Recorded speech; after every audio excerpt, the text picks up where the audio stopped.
Today is Vlogmas Day 8.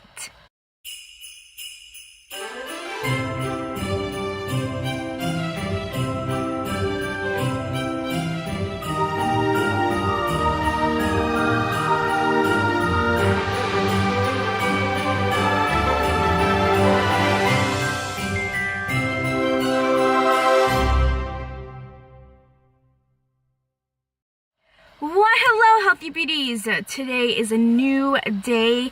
Yesterday was a really long day of travel. We actually drove, I think, close to 7 to 8 hours. So we didn't really get to do much, and we are about to go see some of the beaches, Normandy, Hoc du Pont, and maybe a castle if it doesn't rain and the weather doesn't get nasty. However, it is pretty nasty. I mean, take a look at this.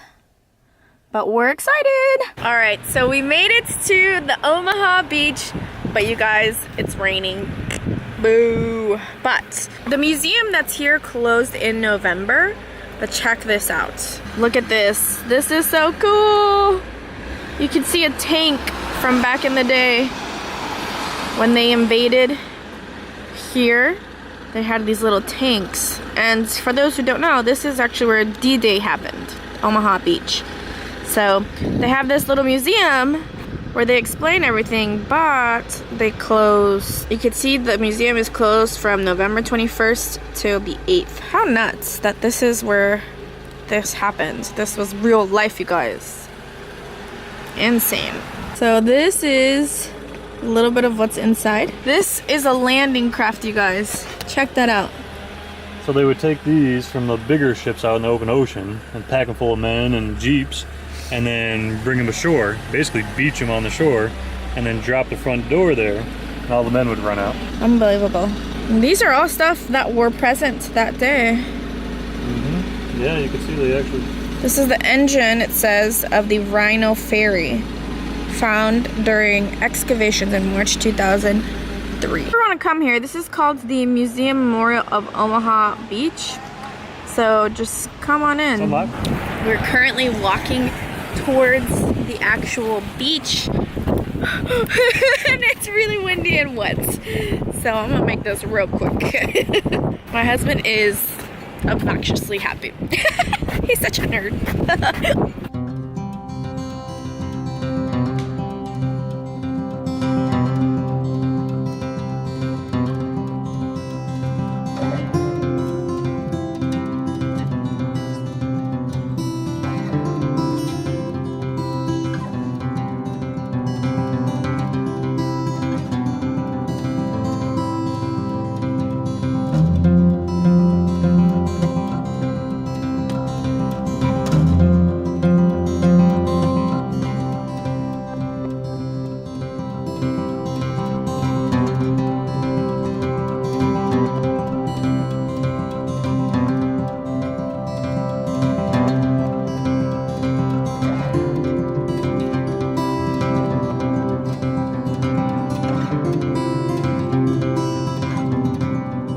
These are the cliffs, you guys, where the Germans hid up there, and the goal was to go all the way up.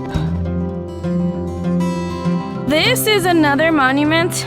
It's basically where the Germans hid, and you can go inside, but it looks like this on the outside. It's pretty neat. So let's take a look on the inside. It's pretty big. You can see we have here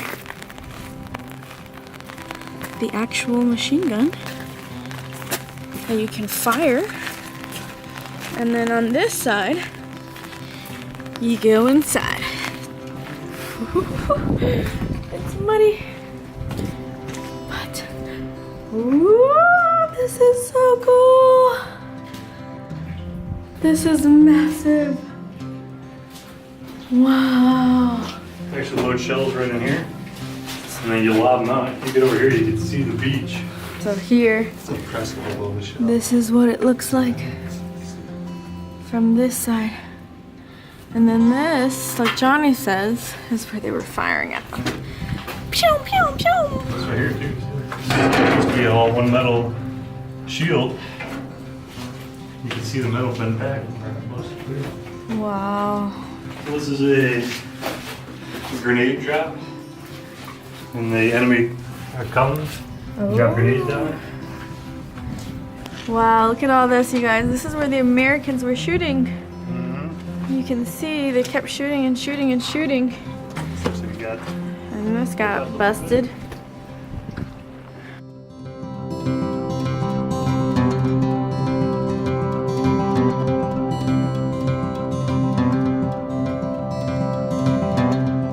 This is a bridge, you guys, they laid out. And people would walk off, cars, everything. We've made it to the second destination, Pointe Du Hoc. Here's where we were, Omaha Beach. Yeah, this is far down, so it was this one. Right here. Yep. And then this is where we are now, Pointe Du Hoc. Whoa, look at this. This is cool. This is where people were hidden, the Germans.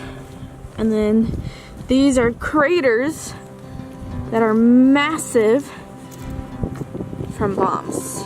This is where the Americans climbed up. How incredible is this? To think that they were able to climb all of this is just mind-blowing. There were 250 soldiers. Their one mission was to climb up here and kill the guns. There were big, I guess, machine guns, and their one mission was to destroy them. And they got here 40 minutes late. So it was supposed to happen at the same time that all the soldiers down at the D-Day Omaha Beach were supposed to land. But since they were here late, the troops here weren't that many because they were going to D-Day. And it ended up working out. But out of the 250 soldiers, only 90 survived, who actually went inland and blocked the roads and prevented, the German army from going. Sorry if there's water spots on my lens, you guys, but it's raining and it's really windy and it's difficult to film. Here, oh, my umbrella, you guys, look! Oh, shoot. It is unbelievably cold and wet right now. As you saw, my umbrella just went out of commission. So I'm putting on a little hoodie and gonna film you guys now where a lot of the German soldiers slept. So down here is where a lot of them slept. I'm gonna try to go in. Oops. What? This is crazy. It's super wet though, you guys. So you gotta be careful where you step. But this is what it looks like. Whoa! I got my little flashlight man coming. There we go. Give us some lights so we can see. Oh, this is crazy. This is awesome. There's so many rooms. Here's another room. Yeah. Man. Must have slept here. Oh, this obviously got Shut up a little bit. Over here. They probably had some sort of gun. So when pointing over there. people were coming in.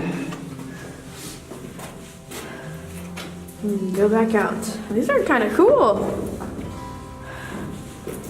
Whoa. And then we go back up here. And then that's the outside.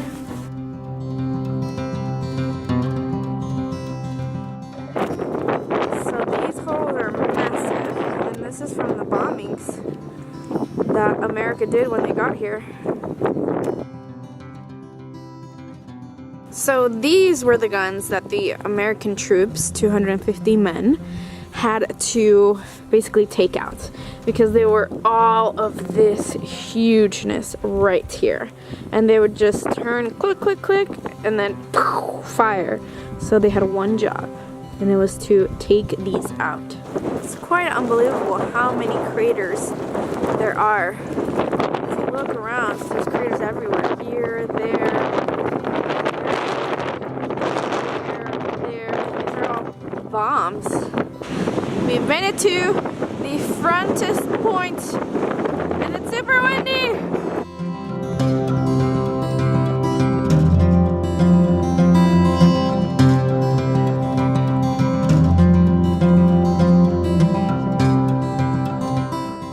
Now we're gonna go inside here and get warm. But on this side, we have one point, clearly. Then you go through here. Some sort of gun used to be here. Same thing right here. Straight up gun right there. Look at that. Oh, we have lights. Oh my god, they're so warm, you guys.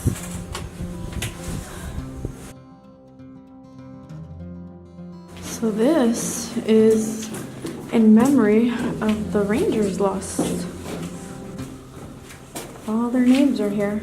We're gonna go in another one. Trajectory. Yeah, right. And then going in, like,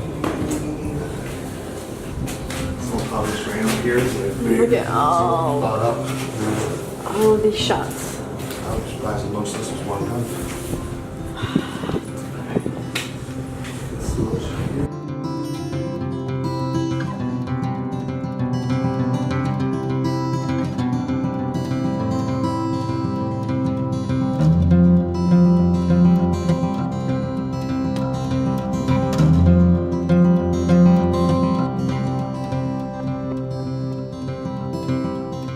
This is another little underground bunker, but this is gonna be the end of this tour because it's raining way too hard and I'm freezing. To our second destination, and it is an awesome little castle. Well, it's not little, it's pretty huge, but it's in the middle of the water, and hopefully we can get there because when the tide comes, it's kind of surrounded by water, but then when the tide's low, it's a road that you can access it. So hopefully you can hear me.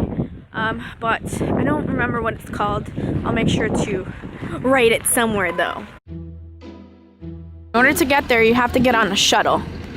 And these are the cool shuttles.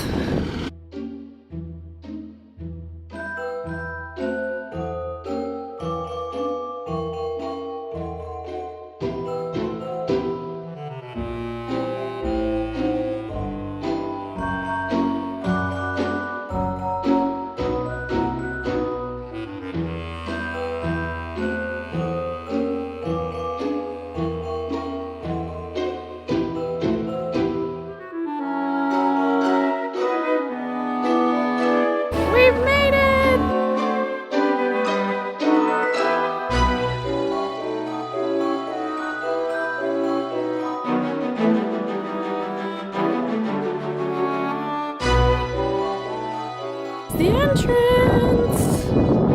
Dun, dun, dun.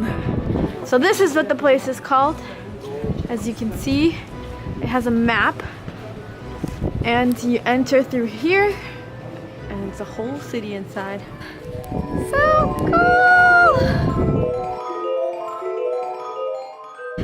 If you guys want to come and eat here, it ain't cheap, but maybe worth the experience. Have a nice, cozy meal.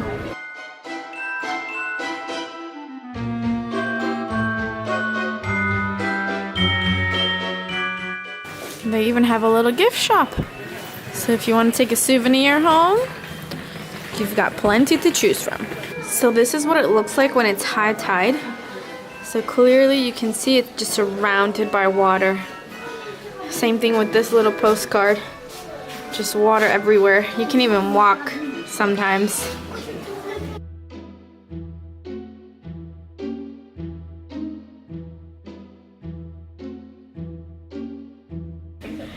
Dun, dun, dun. You can go in here.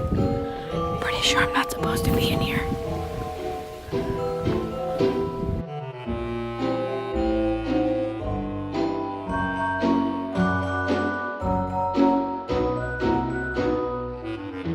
This is such a cool town. It kind of feels like Harry Potter. Not gonna lie. It feels like, I don't know, very, very much like Harry Potter. It's amazing.